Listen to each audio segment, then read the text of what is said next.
नाम महाविद्यालय, हालात खंडर।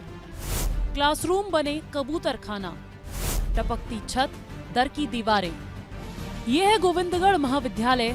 नाम भले ही महाविद्यालय हो, लेकिन हालात किसी खंडर से कम नहीं। जिस बिल्डिंग में जानवर रहना पसंद न करें, उसी में बेटियां मजबूरन पढ़ाई कर रही हैं।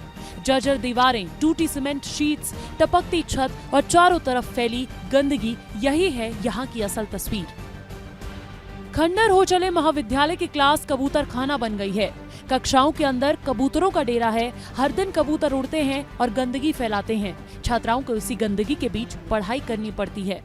घर पे पढ़ते हैं। तो ये क्लासेस यहाँ क्या क्या दिक्कतें होती है? यहाँ पे बारिश पे दिक्कत होती है। जैसे बारिश होती है तो पानी नीचे भर जाते हैं और कबूतरों से दिक्कत होती है। छत की हालत इतनी खराब है कि बरसात के दिनों में क्लास लग ही नहीं पाती। पानी कमरे में भर जाता है और कई दिनों तक पढ़ाई पूरी तरह ठप रहती है। हाँ सर, बड़ी मुश्किल होती है। बरसात के दिनों में तो छुट्टी पड़ जाती है। बरसात में कोई बच्चे नहीं आते, चाहे वो फर्स्ट ईयर का सेकंड ईयर, कोई भी हो बच्चे, कोई नहीं आते। महाविद्यालय में लड़कियों के लिए अलग शौचालय तक नहीं है। ऑफिस में बना एकमात्र टॉयलेट पुरुष स्टाफ, छात्राएं और शिक्षिकाएं सभी को इस्तेमाल करना पड़ता है, जिससे असुरक्षा और असहजता बनी रहती है। हालात ये हैं कि जहां जगह नहीं है, वहां एक ही भवन में 3-3 कक्षाएं चलाई जा रही हैं। शोर इतना कि पढ़ाई पर ध्यान लगाना मुश्किल हो जाता है। पढ़ते हैं, मैम लोग आती हैं, पढ़ाने आते हैं। जब बरसात का टाइम रहता है तो पढ़ाते भी हैं। तो बारिश गिरता है तो हम लोग साइड में हो जाते हैं। अब जब बारिश बंद हो जाती है तो फिर क्लास लगने लगती है यहाँ पे। विस्तार न्यूज की टीम जब लाइब्रेरी पहुंची तो वहां सिर्फ 2 अलमारियों में गिनी चुनी किताबें मिली और कहा जा रहा है यही पूरी लाइब्रेरी है। जब विस्तार न्यूज प्राचार्य के कार्यालय पहुंचा तो प्राचार्य का चैम्बर और वहां की सुविधाएं दुरुस्त थीं, जबकि बच्चे खंडर नुमा भवन में पढ़ रहे हैं।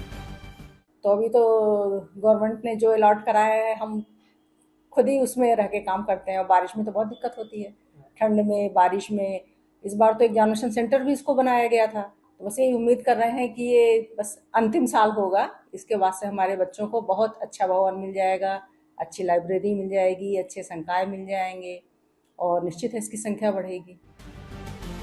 विस्तार न्यूज ने जब उच्च शिक्षा विभाग के संयुक्त संचालक से बात की तो उन्होंने छत टपकने की बात से ही इनकार कर दिया और गोलमोल जवाब देते नजर आए। तो वह बिल्डिंग उस शिक्षा विभाग की नहीं है, किसी अन्य विभाग की है। उसको लेकर के चलाया जा रहा है और मेरे शासन द्वारा उस महाविद्यालय के लिए जमीन का आवंटन कर दिया गया है और मेरी जानकारी के अनुसार उसका निर्माण कार्य इस महीने के अंतिम में या दिसंबर के अंतिम तक प्रारंभ हो जाएगा। आजादी के इतने साल बाद भी बेटियों को कबूतर खाने जैसी जर्जर इमारत में पढ़ने को मजबूर होना पड़ रहा है।